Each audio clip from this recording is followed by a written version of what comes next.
Enfin, on a besoin de nous, c'est ce que j'entends. On a besoin d'un ambulancier en salle. Moi, je suis coordonnateur dans mon département où on a mis ce système en place. Je travaille régulièrement avec le SAMU, donc je fais des permanences au moins une fois par semaine. Et je m'aperçois qu'on est indispensable souvent pour aller faire des urgences dans des délais de 3/4 d'heure, 1 heure. Donc je rejoins mes collègues, c'est plus la permanence de soins que de l'urgence. On met en place des véhicules dédiés SAMU qui sont sur secteur et qui sont prêts à partir en intervention, comme les pompiers. Je vois qu'on n'est pas plus sollicité pour faire des urgences vitales, mais plus pour aller faire de l'urgence psychiatrique. Et on devient indispensable pour aller faire la chaux ou l'HDT parce que le pompier ne peut pas aller la faire. Donc j'entends beaucoup de compliments aujourd'hui, j'ai l'impression que je le perçois comme ça, mais dans les faits, je ne le ressens pas. Ok, merci. Deuxième question, elle était... Oui, enfin, c'est comme vous voulez. Elle était là-haut dans l'ordre d'apparition à mon écran, en tout cas. Allez-y. Bonjour, Monsieur Tétard du Nord. Donc nous, on a mis en place depuis 5 ans la géolocalisation, Matou, Télis, etc. depuis l'année dernière, 2 ans maintenant. Donc on est aux normes, on est formé, on fait appel aussi à médecins, SOS médecins pour nous former tous les ans notre personnel, pour les mettre les nouvelles techniques en place afin qu'elles soient au top. Et souvent les dimanches, on est disponible sur le secteur, sur 2-3 secteurs, et on est là, on attend, et on voit tous les VSAB qui passent. Et pas une fois, c'est pas 2 fois, c'est 10, 15 VSAB, et nous on n'est jamais appelés. Donc nous, alors forcément, eux, s'ils sortent pas, c'est pas un problème économique. Nous, on a mis en place des moyens, on s'est formé pour ça, on a mis du personnel en place, et résultat, malheureusement, on est une entreprise, ça il ne faut pas l'oublier, parce qu'on joue sur 2 plans différents. Hein. Un qui est, on va dire, globalisé, s'ils sortent ou ils sortent pas, ça n'a pas trop d'incidence sur leurs revenus, et par contre, nous, oui, ça a une énorme incidence, et là, on se dit, mais depuis la petite enfance, hein, c'est sur le 18 qu'il faut faire, au code de la route, on nous dit, bah, l'ambulance, surtout pas laisser passer, mais les pompiers, c'est les pompiers. Donc il y a tout un changement d'image à donner, c'est ce que je disais ce matin quand je suis intervenu pour l'image de l'ambulancier professionnel. Et malgré tous les efforts qu'on fait, toutes les mises à jour, tout, ça ne bouge pas. Et ça fait des années qu'on vient ici, et à chaque fois c'est la même chose, c'est-à-dire qu'on a les solutions, on nous dit qu'il faut trouver des solutions financières, on sait que les pompiers ça coûte plus cher, l'ambulance moins cher, mais on fait quand même appel aux pompiers, on dit que le taxi est plus cher, le VSL est moins cher, on groupe les gens pour les amener chez eux et on favorise sur les taxis, donc à un moment donné il y a un non-sens, alors j'ai peut-être pas toutes les connaissances, je n'ai pas fait des hautes écoles, mais au jour le jour sur le terrain, voilà ce qu'on ressent, les petits ambulanciers. Merci. Merci. Allez, troisième. Alors oui, allez-y, mais je ne peux pas en prendre d'autres. Allez-y. Donc moi je suis Breuil, président de la TSU Corrèze. Je voudrais m'adresser un peu à SAMU de France avec 3 questions dans la même.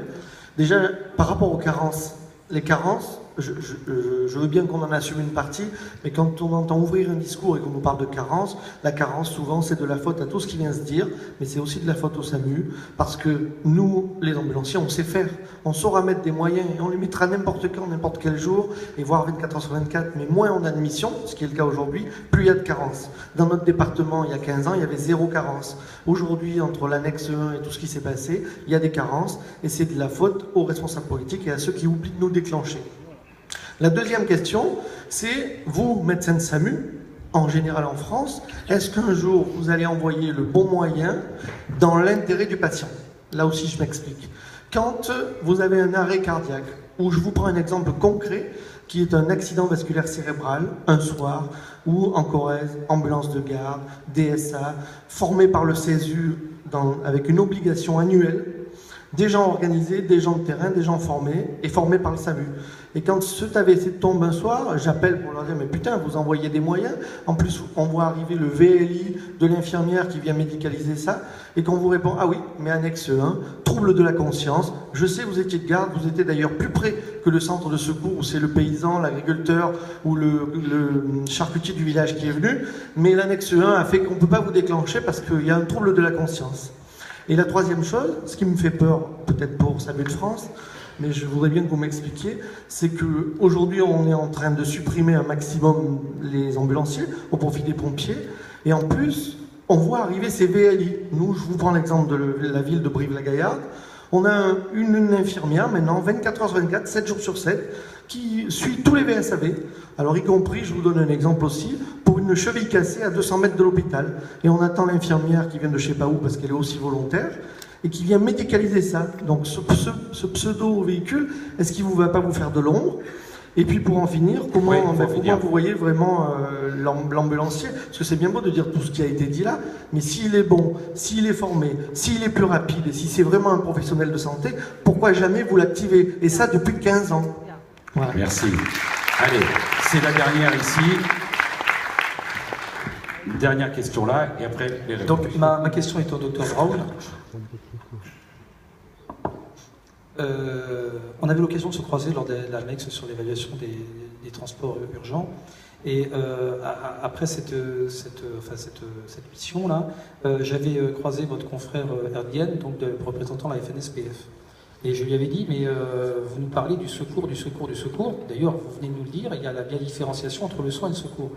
Et je lui dis, mais moi, le transport sanitaire d'urgence, je connais, c'est défini par le Code de la santé publique. Mais qu'est-ce que c'est que le secours à personne? Parce que j'ai jamais trouvé de définition juridique. Et donc, il me l'a donné. Donc, arrêtons de parler du référentiel de 2008 et du référentiel de 2009. Ça y est, c'est terminé, c'est bâché. Ça a été une des premières étapes de la Fédération nationale des sapeurs-pompiers. Ils voulaient prendre du terrain, et ils l'ont gagné, ils l'ont obtenu, et je crains dans certains cas de manière irréversible. Ça, c'est certain. Maintenant, la logique est d'approfondir, d'aller plus loin. Parce que je vous rappelle qu'au 14 octobre 2009, quand on a signé le JLO a paru, ces deux référentiels, c'était la panacée. On mesure aujourd'hui les résultats de la panacée de ce travail qui avait été mis en place. Aujourd'hui, le docteur Erdgen, enfin, je dirais plutôt le colonel Erdgen, parce qu'un colonel a vocation d'être général et un médecin a vocation de soigner son patient, mais je pense qu'il est plus colonel que général, que médecin. Il m'a donné la définition du secours en équipe, secours le SAP. Quand vous intervenez sur une intervention et qu'il faut une compresse, c'est du secours. Donc c'est nous. Quand il faut prendre une attelle pour immobiliser un membre fracturé, c'est du secours. Donc c'est nous. Quand il faut prendre le rouleau de sparadrap dans le sac de secours, c'est du secours. Donc c'est nous. Quand il faut prendre le tensiomètre pour prendre la tension, ça peut être l'ambulancier, c'est du soin. Mais comme la tension peut être mauvaise, par principe de précaution, c'est du secours. Donc aujourd'hui, c'est la définition que la Fédération nationale des sapeurs-pompiers veut donner du secours. Et ce qui m'inquiète un petit peu, c'est que j'ai cru comprendre que lorsqu'il y avait eu la réunion de quadripartite qui était quelque temps après cette MEX, ce qu'on a pu lire dans différentes revues professionnelles, c'est que finalement, enfin du moins Erdgen s'en vantait, que vous aviez trouvé un certain compromis sur cette définition du secours, d'accord, que le fait que les urgences soient assurées que par des services publics rencontrait un avis favorable, particulièrement de votre collègue Pelou. Donc moi je voudrais connaître exactement si tel est le cas, parce que ça veut dire qu'il va falloir qu'on revoie, nous, notre organisation. Si aujourd'hui c'en est réellement la définition, je veux dire qu'il va falloir qu'on revoie complètement notre note de définition. Il ne s'agit pas d'avoir à ce moment-là un véhicule à 15 minutes, mais une ambulette à 45 minutes, ça ferait très bien l'affaire. Merci. Alors, je vais vous donner, faut qu'on termine vraiment, donc en vous demandant d'être bref. Docteur Braun, il y a une question générale, c'est, écoutez, merci beaucoup des déclarations d'amour. À quand l'épreuve? Alors, quelques points, je vais essayer effectivement d'être très rapide. Ça peut être la définition du secours du colonel Erdgen, c'est pas la mienne, c'est pas celle des SAMU. Voilà, nous sommes en train de discuter là-dessus justement, nous ne sommes pas pour l'instant tombés d'accord, donc je vous rassure, nous ne sommes pas du tout dans cette situation. Je rebondis sur la problématique de l'annexe 1. L'annexe 1 est actuellement discutée parce qu'elle ne nous satisfait pas. Voilà. Et nous avons déjà fait un certain nombre d'avancées sur cette annexe 1, en particulier sur les lieux où les sapeurs-pompiers interviennent de façon systématique, sur lesquels nous ne sommes pas d'accord. Et nous avons un point de convergence, on va dire ça comme ça, tant que rien n'est écrit, je me méfie beaucoup des discours, sur par exemple la non-intervention systématique des pompiers dans une usine, c'est le cas actuellement, dès lors que la personne va être avec l'infirmière à l'infirmerie, au calme, il n'y a aucune raison, il n'y a pas de risque, voilà. Donc l'annexe 1 évolue, en tout cas dans mon sens, plutôt dans le bon sens. Concernant les carences, là aussi, et concernant le nombre d'interventions, moi c'est des choses que j'ai toujours entendues, donc il n'y a pas de problème. Quand je suis arrivé en Moselle, j'ai dit on fait le point. Puis quand on fait le point, alors pour faire le point c'est simple, le nombre d'interventions, elles augmentent pour tout le monde. Elles augmentent pour les SAV, mais elles augmentent de façon plus importante pour les transporteurs sanitaires. Alors moi je veux bien qu'on ne fasse pas appel à vous, mais il faut qu'on me sorte des chiffres et qu'on me le prouve. Là, moi je vous dis, sur mon département et sur d'autres, c'est le contraire. Les carences, c'est la faute du SAMU. Il faut sortir de ces vieux clichés complètement surannés. Du jour où on a eu un coordonnateur ambulancier, On a dit maintenant on va voir, c'est plus de la faute du SAMU, puisque c'est même plus le médecin régulateur qui déclenche le moyen. Le médecin régulateur il dit voilà, il me faut un moyen lourd dans un délai rapide. Et dès lors qu'on a mis en place ce coordonnateur ambulancier, on s'est rendu compte que les carences n'étaient plus du choix du SAMU. Les carences, c'était bien des carences d'ambulance. Je suis désolé, mais c'est comme ça, et ça, c'est la vraie vie aussi. Donc je crois qu'il faut faire attention à des clichés. Je pense qu'on probablement, vous intervenez pas assez, je suis assez d'accord là-dessus, d'une façon générale, mais entrons dans le détail, regardons exactement ce qui se passe. En tout cas, le discours de dire c'est la faute du médecin régulateur, ça c'est fini. Quant au VLI, il faudrait 3 heures pour en débattre. Nous ne les avons pas. Vous connaissez la position de SAMU Urgences de France là-dessus. Elle est étayée par de nombreux travaux scientifiques. Il y a du secourisme, il y a de la médicalisation préhospitalière. Entre les deux, y a-t-il une place pour une paramédicalisation? Je rappelle qu'un infirmier, ce n'est pas un médecin, c'est un paramédical. Peut-être, j'attends qu'on me l'approuve. Les travaux anglo-saxons, en particulier au Canada, ont montré qu'il n'y en avait pas entre un très bon secouriste et un médecin. Maintenant, ça fait aussi partie des discussions que nous avons avec la fédération. Je vais vous poser, pour terminer, une question, parce que vous nous décrivez des choses et personne ne conteste la sincérité, l'honnêteté qui est la vôtre sur les chiffres, etc.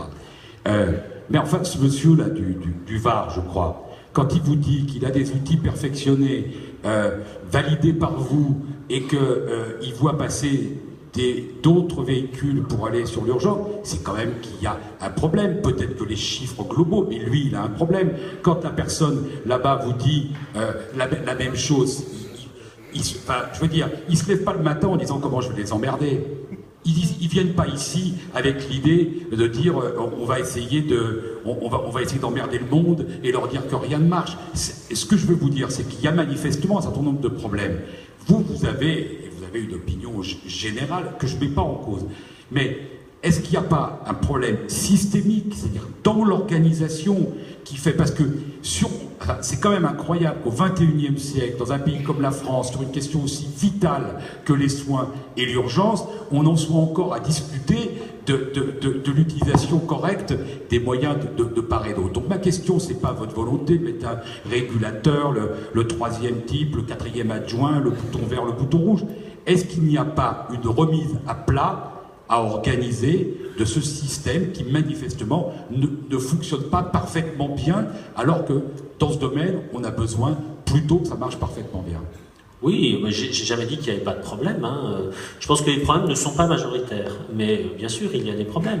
Maintenant, est-ce qu'il faut changer le système? Est-ce qu'il faut repartir à zéro? Probablement. Est-ce qu'il faut réfléchir sur un grand système d'ambulance nationale, comme ça se passe dans les pays anglo-saxons? Peut-être. Est-ce que ce système doit être couplé avec l'un, avec l'autre? Probablement. Ce que je veux dire simplement, c'est que globalement, le système français marche très bien, que les résultats, puisqu'on parlait du patient, les résultats en ce qui concerne le syndrome coronarien aigu, en ce qui concerne le traumatisé grave, en ce qui concerne l'accident vasculaire cérébral, sont parmi les meilleurs du monde. Donc nous avons globalement un système qui fonctionne. Maintenant, il y a des épines irritatives, à droite, à gauche. Il faut y aller, il faut voir quels sont réellement les problèmes, il faut les régler. Merci. Monsieur Bocard. Oui, tout simplement, d'abord, je voulais saluer la présence des médecins de SAMU qui sont sur cette tribune, une fois de plus, et en particulier François Braun. Vous savez, j'étais déjà très satisfait de vous avoir accueilli à l'occasion des Journées des Présidents. C'est une inquiétude qui grandit aujourd'hui dans le partenariat avec nos entreprises, et on sait, je crois que c'est réciproque, qu'il y a quand même une confiance mutuelle aujourd'hui dans l'organisation de demain. Mais, on l'a entendu par les questions de mes collègues tout à l'heure, chaque département est différent. Moi je suis bon, moi aussi, mais moi je fais ci, mais moi je fais ça, j'ai pris ci, j'ai pris ça. Oui, très bien, et d'ailleurs c'est vrai. On constate qu'il y a certains départements qui sont très bien organisés. D'ailleurs, tous ceux-ci sont très bien organisés. C'est ceux qui sont dehors qui sont bien organisés, peut-être qui ne sont pas là.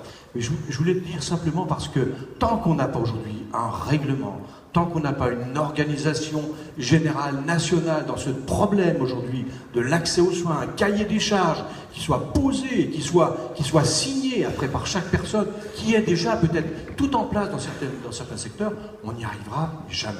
Donc c'est pour ça que moi je vous donne rendez-vous aujourd'hui, si vous en êtes d'accord, autour de certaines tables de travail sur lesquelles on puisse travailler ensemble, mais maintenant concrètement, c'est-à-dire qu'on va vraiment pondre des réunions pour avancer plus sur le système par rapport, non pas une rivalité rouge-blanc, mais simplement une bonne valeur des ambulanciers privés.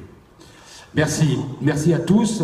Je vais maintenant, merci beaucoup de votre présence parmi nous. Je vais maintenant